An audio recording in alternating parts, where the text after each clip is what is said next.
rekindled our friendship. She says she'll do anything for a good book. I suppose that's why she offered to give me a helping hand. This is the work. And it's just as well. I wouldn't get very far doing this by myself. Helen has given me a list of what to talk about and in what order, since she knows how a book should go. It starts with a bit of this and that about my background, then my job at the hotel, and then I move on to the murder and how I ended up here. You're probably wondering where here is. For a bit of fun, I'm not going to tell you just yet. I could be in a prison cell, or my little cottage in the Dales, or some beach on the Costa del Sol. I'll give you a hint. I'm not in Spain. Last thing for this chapter. My name is Hector. Hector Harrow.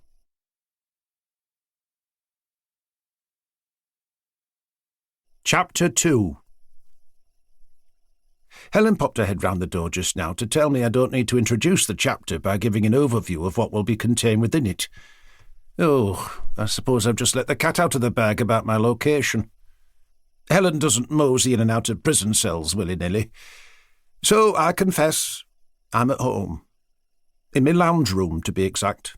In a big reddish-brown Chesterfield armchair, holding a cup of English breakfast, no milk, and looking out at my little garden, complete with a stone wall at the end and a few pairs of socks and undies on a washing line.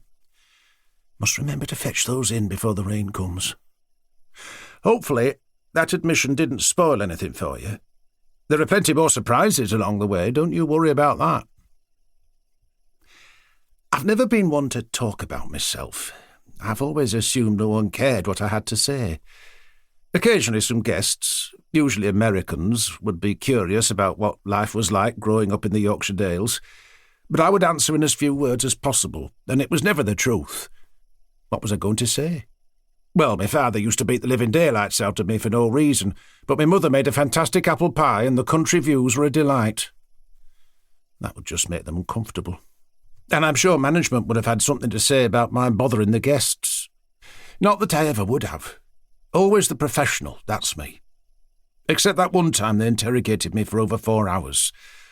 Wouldn't even let me have a glass of water, and I was parched after the shock of seeing all that blood. Oh. Tap 1. Tap 2. Tap 3. That was the first time in my life I ever lost my temper. It felt like I was possessed by my father. I will talk a bit about him now. My father, Rodney, was his name.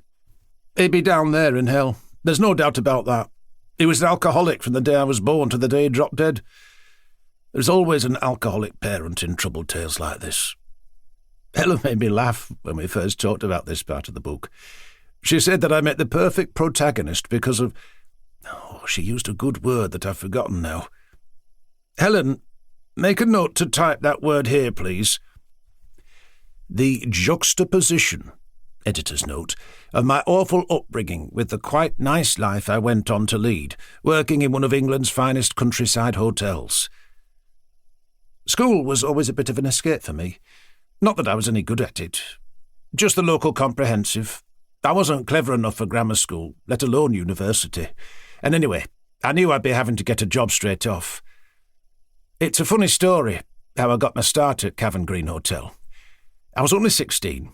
My father needed a refill of some tablets that would hopefully not prolong the life of his liver. So I cycled to the local pharmacy to pick them up.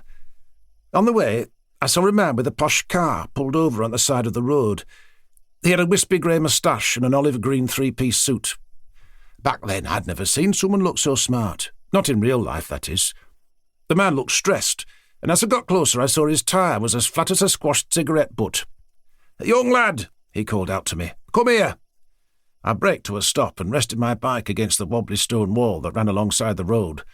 It was a sunny day, and I remember shuffling from foot to foot to try and find the exact position in which the man's head would block the sun from my eyes.